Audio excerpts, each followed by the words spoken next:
ನಮಸ್ಕಾರ ಪ್ರೀತಿಯ ವೀಕ್ಷಕರೆಲ್ಲರಿಗೂ ಸಂಕಲ್ಪ ಸಿದ್ಧಿ ಕಾರ್ಯಕ್ರಮಕ್ಕೆ ಆತ್ಮೀಯ ಪ್ರೀತಿಯ ಸ್ವಾಗತ ಹೇಳ್ತಾ ಇರೋದು ನಾನು ಅನುಷಾ. ಸೊ ಮೊದಲನೇ ಬಾರಿ ನಮ್ಮ ಚಾನಲ್ ವೀಕ್ಷಿಸ್ತಿದ್ದೀರಾ ಅಂತಂದರೆ ಈಗಲೇ ನಮ್ಮ ಚಾನಲ್ನ ಸಬ್ಸ್ಕ್ರೈಬ್ ಮಾಡಿ, ನಮ್ಮ ವಿಡಿಯೋಸ್ನ ಲೈಕ್ ಮಾಡಿ.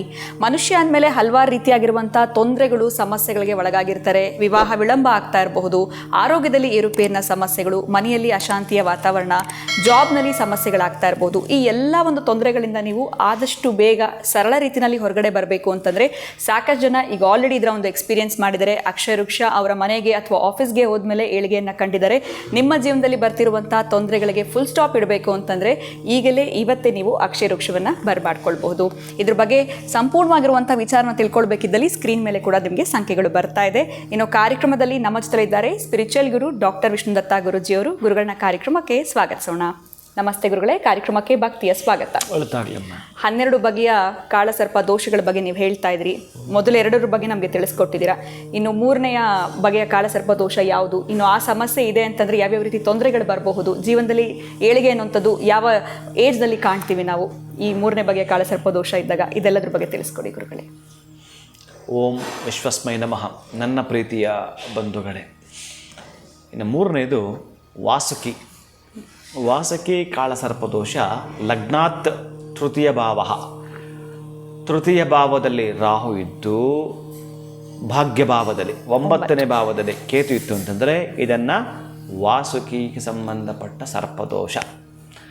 ಅಂತಹ ವಾಸುಕಿ ಕಾಳಸರ್ಪದೋಷ ಇದ್ದವರೆಗೆ ಏನು ನಡೀತಾ ಇರುತ್ತೆ ಜೀವನದಲ್ಲಿ ಅಂತಂದರೆ, ಬಹುಶಃ ನೀವು ಎಚ್ಚೆತ್ತುಕೊಂಡು 3ನೇ ಮನೆಯಲ್ಲಿ ಇತ್ತು ಅಂತಂದರೆ, ಇನ್ನು 9ನೇ ಮನೆಯಲ್ಲಿ ಕೇತು ಇದ್ದಾನೆ ಅಂತಂದರೆ ಇನ್ನು ಇತರೆ ಗ್ರಹಗಳು ಅದರ ಒಳಗಡೆ ಇರುವಂಥದ್ದು ನಿಮಗೆ ಗೊತ್ತಿರುತ್ತೆ. ಇನ್ನು ಇದಕ್ಕೆ ತಂದೆ ತಾಯಿಗಳಿಂದಲೂ ನಿಮ್ಮ ಒಡಹುಟ್ಟಿದರೋ ಅಂದರೆ ಏನು ಒಡಹುಟ್ಟಿರ್ತಾರೆ ತಂದೆ ತಾಯಿ ಅಣ್ಣ ತಮ್ಮ ಇವರಿಂದಲೂ ಕೂಡ ಸ್ವಲ್ಪ ದೂರ ಇರ್ತೀರಿ. ಅದು ಮಾತುಕತೆ ಆಗಿರಬಹುದು, ಏನಾಗಿರಬಹುದು, ಸ್ವಲ್ಪ ದೂರನೇ ಇರ್ತೀರಿ. ಅಂದರೆ ದೊಡ್ಡ ತಲೆನೋವು ಅಂತಂದರೆ ನಿಮಗೆ ಆತ್ಮವಿಶ್ವಾಸದ ಕೊರತೆಯೇ ನಿಮಗೆ ಎದ್ದು ಕಾಣ್ತಾ ಬರುತ್ತೆ. ಆತ್ಮವಿಶ್ವಾಸವೇ ನಿಮಗಿರೋದಿಲ್ಲ. ಮತ್ತೊಂದಂತಂದರೆ ಜನಪ್ರಿಯ ರಹಿತರು. ಜನ ಕೂಡ ಅಷ್ಟೊಂದು ನಿಮ್ಮನ್ನು ಗುಸ್ತಿಗೂ ಕೂಡ ಬರದೇ ಇರತಕ್ಕಂಥದ್ದು. ಇನ್ನು ಜಾತಕವನ್ನು ನೋಡಿದಾಗ ಆ ಗ್ರಹಗಳು 2-3 ಉಚ್ಚ ಸ್ಥಾನದಲ್ಲಿ ಶುಭಗ್ರಹಗಳಿದ್ದಾಗ ಅದು ಅತ್ಯಂತ ಅದ್ಭುತ. ಆದರೆ ಇದು ನಿಮ್ಮನ್ನು ಹಾಗಾಗಿ ತಡಿತಾ ಬರುತ್ತೆ. ಏನು ಮಾಡಿದ್ರೂ ಒಂದು ಡೆವಲಪ್ಮೆಂಟ್ ಕಳಿಸ್ಕೊಡೋದೇ ಇಲ್ಲ. ಇನ್ನು ಈಗೋ ಹಾಗೋ ಒದ್ದಾಟ ಮಾಡಿಕೊಂಡು ಒಂದು ಸಾಮ್ರಾಜ್ಯವನ್ನು ಸೃಷ್ಟಿ ಮಾಡ್ಕೊಳ್ತೀವಿ. ಯಾವಾಗ ಅಂತಂದರೆ ಇನ್ನುಳಿದ ಗ್ರಹಗಳು ಹೇಗಿದ್ದಾವೆ ಅದನ್ನು ಚೆಕ್ ಮಾಡಿಕೊಂಡಾಗ ಒಟ್ಟಾರೆಯಾಗಿ ನಾವೇನಂತಂದರೆ ತಂದೆ ತಾಯಿಗಳಿಂದ ಕೂಡ ತಿರಸ್ಕೃತರಾಗಿರುತ್ತೇವೆ. ಒಡ ಹುಟ್ಟಿದ ಅಣ್ಣ ತಮ್ಮ ಅಕ್ಕ ತಂಗಿದ್ರು ಕೂಡ ತಿರಸ್ಕೃತರಾಗಿರುತ್ತೇವೆ. ಆತ್ಮವಿಶ್ವಾಸದ ಬಹಳ ಕೊರತೆ ನಮ್ಮನ್ನು ಕಾಡ್ತಾನೇ ಇದೆ. ಇಂತಹದ್ರ ಮಧ್ಯೆ ಜನಪ್ರಿಯತೆ ಹೇಳತೀರದು. ಅದಕ್ಕಾಗಿ ಇಷ್ಟೆಲ್ಲ ಇದ್ಮೇಲೆ ಒಂದಷ್ಟು ದಿನಗಳು ನಿಮ್ಮ ಪ್ರಯಾಣಗಳು ಯಾವ ಪೂಜೆಗೆ ಹೋಗಿ ಬಂದಿದ್ದೋ ಅಥವಾ ಯಾವ ಕ್ಷೇತ್ರಗಳನ್ನು ಮಾಡಿ ಬಂದಿದ್ದೋ ಇದೆಲ್ಲ ಹೆಂಗೆ ನಿಮ್ಮ ಭಾವನೆ ಹೇಗೆ ಆಗ್ಬಿಡಬೇಕು ಅಂತಂದರೆ, ಈಗ ನಾವು ಹೇಗೆ ಅಂತಂದರೆ ಊಟ ಮಾಡುವಾಗ ಅದಕ್ಕೆ ಭಕ್ತಿ ಸೇರಿಸ್ಬಿಟ್ರೆ ಅದು ಪ್ರಸಾದ ಆಗುತ್ತಂತೆ.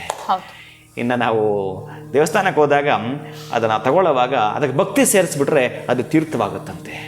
ಹಾಗೆ ನೀವು ಪ್ರತಿಯೊಂದರಲ್ಲೂ ಭಕ್ತಿ ಭಾವದ ಪ್ರಸಾದವನ್ನೇ ಉಣಬಡುತ್ತಾ ಬಂದರೆ ಬಹುಶಃ 36 ವರ್ಷಗಳ ನಂತರ ನಿಮ್ಮ ಡೆವಲಪ್ಮೆಂಟ್ ಕಾಣಿಸ್ಕೊಳ್ತಾ ಬರುತ್ತೆ. ನೀವೇನಾದರೂ ಈ ತೃತೀಯ ಭಾವದಲ್ಲಿಯೋ ಭಾಗ್ಯದ ಭಾವದಲ್ಲೋ ಇದ್ದದ್ದು ಗ್ರಹಗಳನ್ನು ಗಮನಿಸಿದ್ರೆ ಇದೇ ನಡೀತಾ ಇರುತ್ತೆ. ಇನ್ನು ಅದಕ್ಕೆ ಸಂಬಂಧಪಟ್ಟ ರೆಮಿಡಿಯನ್ನು ತಾವು ಮಾಡಿಕೊಂಡಾಗ ಮಾತ್ರ ಖುಷಿಯಿಂದ ನಿಮ್ಮ ಪ್ರಯಾಣವನ್ನು ಮುಂದುವರಿಸ್ತೀವಿ. ಖಂಡಿತವಾಗ್ಲೂ ಗುರುಗಳೇ, 3ನೇ ಬಗೆಯ ಕಾಳಸರ್ಪ ವಾಸುಕಿ ಕಾಳಸರ್ಪ ದೋಷದ ಕುರಿತಾಗಿ ನಮಗೆ ತಿಳಿಸ್ಕೊಟ್ರಿ. ಪರಿಹಾರ ಹೇಗೆ ಮಾಡ್ಕೊಳ್ಬೇಕು ಅಂತ ಕೂಡ ತಿಳಿಸಿದ್ದೀರಾ. ಧನ್ಯವಾದಗಳು ತಮಗೆ. ನಮಸ್ಕಾರ. ಹರೇ ಶ್ರೀನಿವಾಸ. ಇನ್ನು ನಿಮ್ಮ ಒಂದು ಜಾತಕದಲ್ಲಿ 3ನೇ ಭಾವದಲ್ಲಿ ರಾಹು ಇರ್ಬೋದು, ಜೊತೆಗೆ 9ರಲ್ಲಿ ಕೇತು ಇದೆ ಅಂತಂದರೆ ಯಾವ ರೀತಿಯಾಗಿರುವಂಥ ಒಂದು ವಾಸುಕಿ ಕಾಳಸರ್ಪ ದೋಷಕ್ಕೆ ನೀವು ಒಳಗಾಗಿರ್ತೀರಾ, ಇದರ ಒಂದು ಪರಿಹಾರ ಹೇಗೆ ಮಾಡ್ಕೊಳ್ಬೇಕು ಅಂತ ಗುರುಗಳು ತಿಳಿಸಿದ್ದಾರೆ. ವಿಡಿಯೋನ ಮುಗಿಸುವಂತಹ ಸಮಯ ಆಗಿದೆ. ನಮಸ್ಕಾರ.